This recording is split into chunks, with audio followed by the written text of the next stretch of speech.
Mirror TV network के हमारे प्यारे दर्शकों, एक बार फिर हम आपसे रूबरू हैं, मुखातिब हैं, आपके सम्मुख हैं और आज हम चर्चा करने जा रहे हैं भारत और पाकिस्तान के बीच जो कथित सीज फायर जिसे नाम दिया जा रहा है या युद्ध विराम जिसको कहा जा रहा है, वो युद्ध विराम के बाद यानी 10 मई 2025 के बाद भी तमाम वो चर्चाएं थम नहीं रही हैं जिनमें ये कहा जा रहा है या ये सवाल पूछा जा रहा है। भारत की तमाम विपक्षी पार्टियां भी यही सवाल कर रही हैं कि ये युद्ध विराम करने की आखिर आवश्यकता क्यों पड़ी। और उसमें से ही एक ज्वलंत सवाल ये भी निकलकर सामने आ रहा है कि युद्ध विराम की घोषणा अमेरिका के राष्ट्रपति डोनाल्ड ट्रंप ने अपने एक्स अकाउंट के माध्यम से क्यों की। ये घोषणा अगर युद्ध विराम होना ही था तो ये घोषणा हिंदुस्तान से होना चाहिए थी। इसी मुद्दे को तूल देते हुए हमारे हिंदुस्तान की तमाम विपक्षी पार्टियां, जिनमें कांग्रेस प्रमुख है, सरकार से विशेष सत्र संसद का बुलाने की मांग कर रही है। क्योंकि फिलहाल अभी संसद सत्र निकट भविष्य में नहीं है आयोजित होने वाला, तो वो कह रही है कि आप विशेष सत्र बुलाइए और इन तमाम सवालों पर हम आपसे सवाल पूछेंगे, आपको जवाब देना पड़ेगा। और कहीं ना कहीं आम जनता के मन में भी ये सवाल है कि जब हम जीत रहे थे, 4 दिन की स्ट्राइक में ही भारत ने, हिंदुस्तान ने पाकिस्तान को जो क्षति पहुंचाई, उसके जो एयरबेस तबाह कर दिए, उसके जो नेटवर्क को ध्वस्त कर दिया, रडार नेटवर्क को, कि वो दुश्मन के यहाँ से अगर कोई विमान आता है तो बहुत से ऐसे इलाके उसके थे कि वो रडार पे देख भी नहीं सकता था उनको, फिर बचाव कैसे करेगा अपने। तो ये तमाम जब चीजें भारत के पक्ष में थीं, तो भारत को युद्ध विराम आखिर करना क्यों पड़ा, ये सवाल स्वाभाविक भी है। और अभी तक इसका जवाब ना सरकार ने दिया है। प्रधानमंत्री 2 दिन पहले टीवी पर आए थे और उन्होंने जनता को संबोधित भी किया था 8 बजे रात में आके। वो लगभग 8 बजे के आसपास ही आते हैं, आप जानते हैं। नोटबंदी की घोषणा उन्होंने की थी, तब भी 8 बजे ही आए थे। तो उन्होंने बहुत सारी चीजें स्पष्ट की, लेकिन युद्ध विराम के बारे में उन्होंने जो कहा कि युद्ध विराम क्यों किया गया है, वो आम लोगों के गले अभी भी उतर नहीं रहा है पूरी तरह से। तो आखिर ऐसी कौन सी वजह थी कि जिसको देखते हुए युद्ध विराम की घोषणा भारत को स्वीकार करना पड़ी। पाकिस्तान की तो अपनी मजबूरी थी, वो तो प्रयास कर रहा था और युद्ध विराम के लिए उसने कई देशों से ये गुहार लगाई थी कि आप मध्यस्थता करें और भारत को रोकें कि वो युद्ध ना करे। तो उसकी तो बात समझ में आती है। भारत की ऐसी कौन सी मजबूरी थी? तो दोस्तों, बहुत निष्कर्ष करने के बाद मिरर टीवी ने कुछ अपने आंकड़े जुटाए हैं।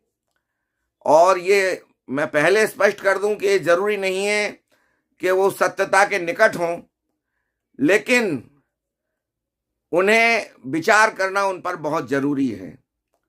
और वो विचार इसलिए भी करना जरूरी है कि ये वाकई जब कोई देश जीत रहा होता है तो इस तरह से अचानक युद्ध विराम की घोषणा को वो स्वीकार नहीं करता। तो सबसे जो हमने एनालिसिस किए हैं, मिरर टीवी ने जो एनालिसिस किए हैं, मैं Rajkumar Anjum, editor in chief Mirror TV का आपसे मुखातिब हूं। मैंने अपने भी एनालिसिस किए हैं, हमारी टीम ने भी किए हैं। और जो निष्कर्ष निकल के आया है, जिस पर अभी तक पूरी दुनिया की नजर उतनी गहराई से नहीं गई है, वो निष्कर्ष ये है कि भारत ने सरगोधा में और नूर एयर खान एयरबेस जो पाकिस्तान का है, जहां से प्रधानमंत्री आवास जो है पाकिस्तान का, वो सिर्फ 15 मील दूर है और बहुत ही महत्वपूर्ण रावलपिंडी में आप जानते हैं कि आर्मी का बहुत बड़ा ठिकाना है। और सरगोधा के निकट जो है वो किराना हिल्स जिसके बारे में ये कहा जाता है कि किराना हिल्स के वो चट्टानों की पहाड़ियां हैं और उसमें बहुत ही किसी बम प्रूफ उनको कहा जाता है। उनके भी नीचे काफी नीचे जाकर पाकिस्तान ने ऐसी सुरंगें बना रखी हैं कि उन सुरंगों में वो कुछ परमाणु उसके जो हथियार हैं उसने उनको छुपा के रखा हुआ है। और ये उसका जो जगह है उसका परमाणु परीक्षण करने की भी वो पसंदीदा जगह उसकी रही है और दुनिया की नजरों से छुपाकर उसने उसको रखा है। लेकिन 1990 में ये किराना हिल्स की चर्चा सामने आई थी, 1980 में बल्कि ये कहना चाहिए। लेकिन 10 साल के बाद अमेरिका के जो सैटेलाइट्स हैं वो बहुत पावरफुल हैं। 1990 के आसपास उन्होंने ये पता लगा लिया कि पाकिस्तान ने अपने परमाणु हथियारों को कहाँ छुपा रखा है। और ये आप जानते हैं, कोई भी देश हो दुनिया का, सभी परमाणु हथियार, जिस तरह से हम एक समझदार व्यक्ति अपना पूरा पैसा अपनी किसी एक जेब में नहीं रखता है, उसको इधर उधर अलग अलग जगहों पर रखता है कहीं, ताकि अगर कहीं कोई चोरी होती है या नुकसान होता है तो उसके बाद कुछ अलग से सुरक्षित रहें चीजें। यही परमाणु हथियारों के मामले में दुनिया के देश करते हैं और पाकिस्तान ने भी ऐसा ही किया है।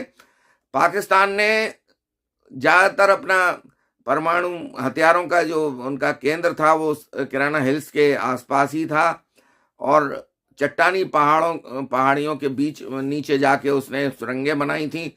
और ऐसी सुरंगें कि जिन पर अगर कोई बमबारी भी करता है तो उसका खामियाजा उन परमाणु जो अस्त्र हैं, उसके हथियार हैं, उनको ना भुगतना पड़े। तो ऐसी सुरक्षित जगह का पता 10 साल के बाद अमेरिका को लग गया और उसके सैटेलाइट्स ने ये पता लगा लिया कि ये कहाँ छुपा के रखे हैं। उसके बाद पाकिस्तान ने, क्योंकि वो अमेरिका पे भी पूरी तरह भरोसा नहीं करता, ये सभी जानते हैं, शुरुआत के देशों में अमेरिका से उसने बहुत पैसा लिया और आतंकवाद मिटाने के नाम पे लिया। उसके बाद उसने ये भी कहा था कि जो उसका मुखिया था, जो पाकिस्तान अमेरिका में जो ट्विन टावर्स पे जो हमले हुए थे 9/11, तो उसने कहा था कि उसामा बिन लादेन, जो उसका सरगना कहा जा रहा था टीम का, हमला करने वाली टीम का, उसने कहा था कि हम इसको ढूंढने में आपकी मदद करेंगे। और अमेरिका के साथ उसने दगाबाजी की। एबटाबाद में रावलपिंडी के पास उसने जो है वो तमाम दुनिया को धोखा देते हुए अपने मिलिट्री एरिया में उसको शरण दे रखी थी। लेकिन अमेरिका ने पता लगा लिया और उसामा बिन लादेन का अंत हुआ। किस तरह से हुआ ये आपको बताने की जरूरत नहीं है, पूरी दुनिया इस बात को जानती है।